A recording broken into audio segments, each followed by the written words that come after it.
주시기 바랍니다.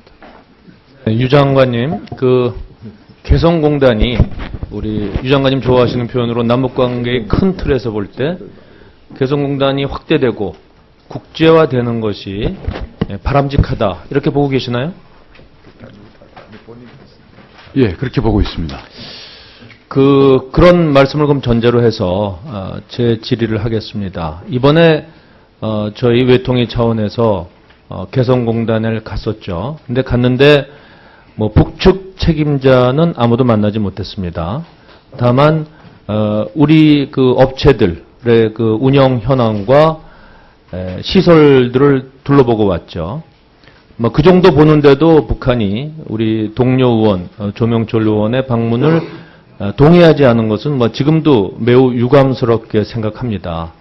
그러나 그럼에도 불구하고 저희는 외통위 차원의 개성공단 방문이 남북관계 개선에 어떤 물꼬를 트지 않을까 하는 기대감을 갖고 갔던 것이 사실입니다. 저는 뭐 여러 의원님들의 많은 의견이 있으시겠지만 앞으로 개성공단이 정상화되고 국제화되는 데는 여러 가지 중요한 요소가 있겠지만 크게 두 가지가 관건이다 하고 보고 왔어요. 하나는 북한 노동력의 안정적 공급 여부고 또 하나는 삼통 문제의 해결입니다. 이번에도 가봤더니 현재 북한 인력이 한 2만여 명 부족하다 하는 거예요.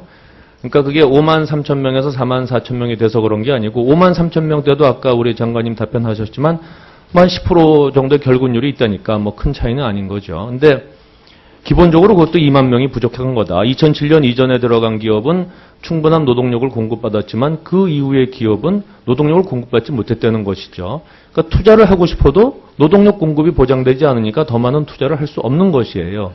근데 그래서 이제 기숙사를 지어달라 하는 얘기가 나오던데 남북한 간에 과거에 기숙사를 지어주면 북한이 노동력을 그만큼 더 공급하겠다 하는 언질이 있었습니까?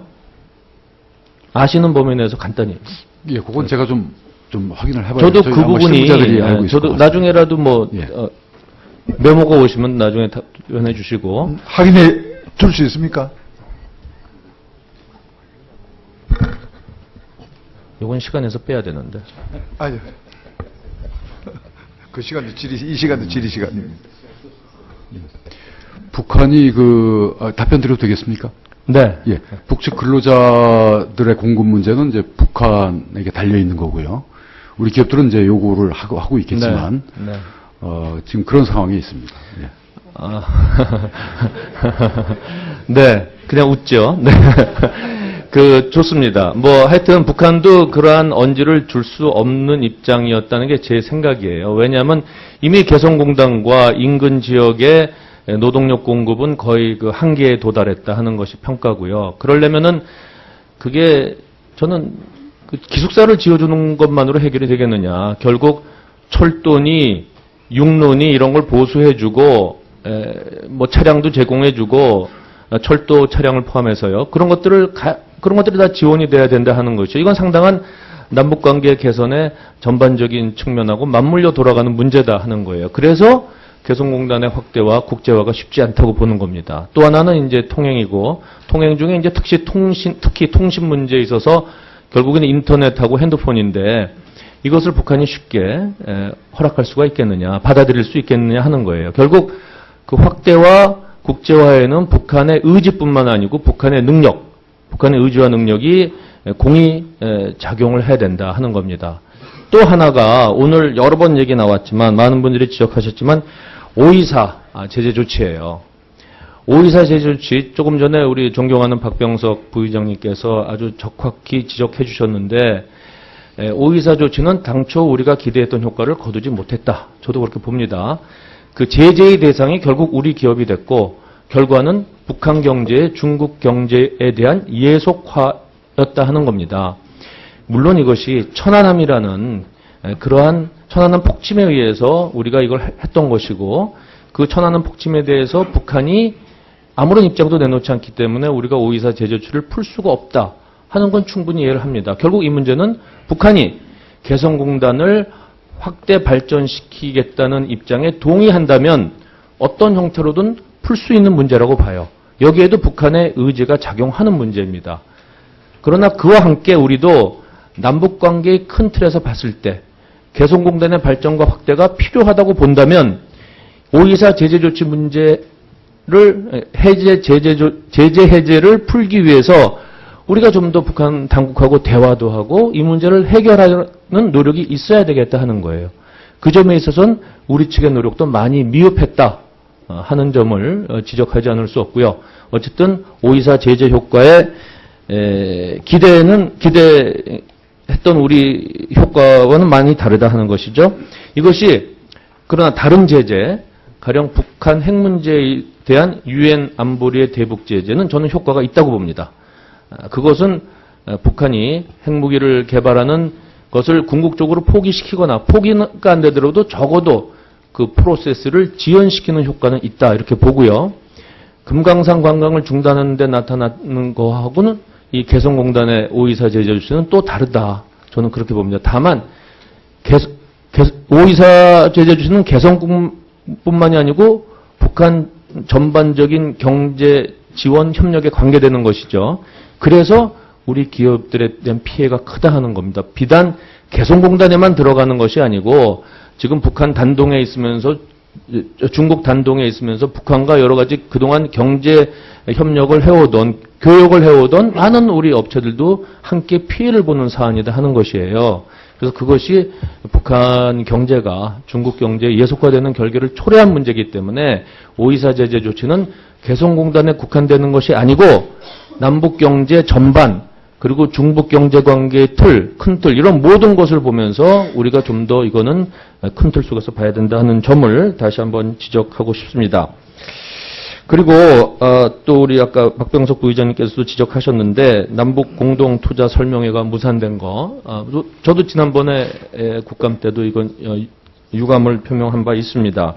그런데 이제 저희가 북한한테 투자 설명회 무산 입장을 통보한 게 10월 11일이고 북한의 입장이 온 것이 동의 입장이 온 것이 10월 15일이죠. 지난번 국감 때입니다.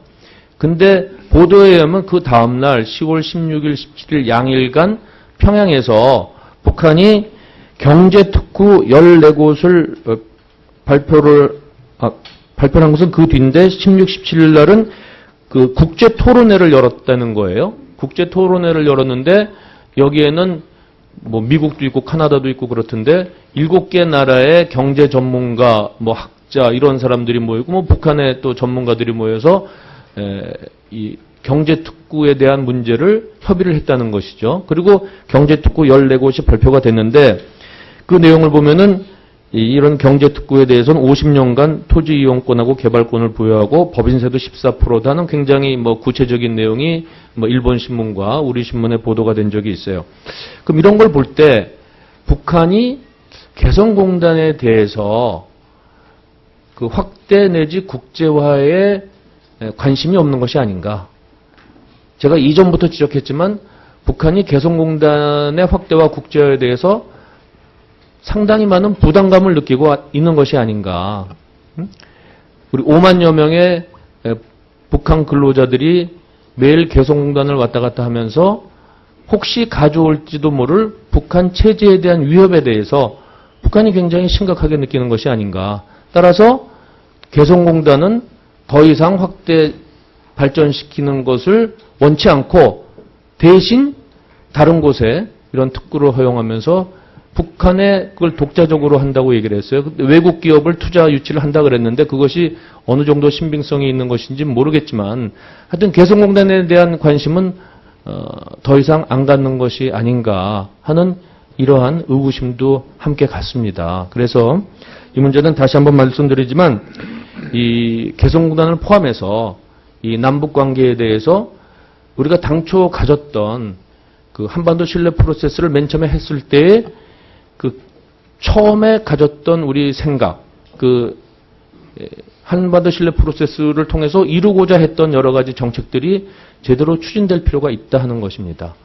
오늘도 유 장관님 한참 설명하셨는데 제가 볼 때 그 한반도 신뢰 프로세스를 설명하는 그 이론하고 실제 정책으로 이루어지는 현실하고는 상당히 괴리가 있다 하는 거예요. 많은 사람들이 현 정부의 한반도 신뢰 프로세스와 이전 정부의 비핵 개방 3천에 무슨 차이가 있느냐 설명을 할 때 이론적으로는 설명이 되는데 그럼 실제 한 것은 무엇이냐 했을 때 뚜렷이 다른 게 없어요. 인도적 지원 몇 차례 WP나 뭐 통해서 했죠. MB 정부 때도 했습니다. 그럼 그 이외에 무엇을 했느냐? 실제 내놓을 게 없어요. 근데 맨날 다르다고는 얘기는 해요. 그걸 언제까지 국제사회가 믿어줄 것이고 북한이 언제까지 이 한국 정부의 진정성을 믿어줄 것이냐 하는 겁니다. 이제는 실질적인 조치가 나와야 된다. 인도적 지원에도 더 적극적으로 해야 되고 호혜적인 교류협력, 아까 말씀하신 여러 개 결의말 사전을 포함해서 저는 북한에 대한 그 산림 녹화 사업도 시급하다고 보고 있는데 이번에도 가서 보니까 주변산이 다 민둥산이에요. 그런 실질적인 조치들이 왜 안 나오고 있는 것인지, 도대체 언제 할 것인지, 인도적 지원 계획은 추가로 있는 것인지에 대해서 우리 유 장관님의 명확한 답변을 듣고 싶습니다. 예, 심 의원님께서 말씀하신 특히 마지막 부분에 말씀하신 전임 정부와 도대체 무엇이 차이가 있나?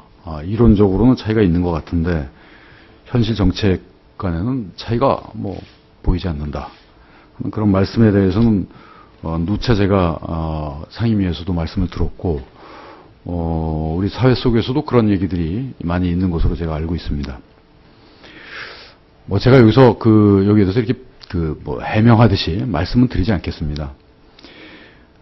그거보다 좀 더 앞에 아까 박병석 의원님 말씀과 연장선에서 결국 남북 관계에서 특히 이 오이사 조치가 됐든 무엇이 됐든 간에 이 남북 관계가 후퇴하게 되면은 거기에 관여가 됐던 우리 기업들 역시 피해를 본다 하는 그런 말씀도 역시 이 실무 정책을 담당하는 중국제 장으로서는 상당히 뼈아프게 생각을 합니다. 오히려 그렇기 때문에 남북 관계를 좀 다져가면서 할 필요가 있다는 생각이 듭니다. 도대체 언제까지 다지고만 있을 것이냐 이렇게 혹시 반문하실지도 몰라서 저도 참 말씀드리기가 저어됩니다만 다져가면서 하겠다. 우리의 입장을 분명히 하면서 남북 관계가 잘 되게 되면 그것이 남북 모두에게 호혜적으로 이득이 될 뿐만 아니라 우리 기업들도 거기에 대해서 그로부터 피해를 최소화할 수 있는, 그래서 좀 더 마음 놓고 투자할 수 있는, 또 교류협력을 할 수 있는 그런 상황이 되도록 만들겠다는 것이 한반도 신뢰 프로세스다. 이렇게 말씀드리겠습니다. 네, 심윤조 의원님 수고하셨습니다. 다음은 존경하는 김성곤 의원님 질의해 주시기 바랍니다.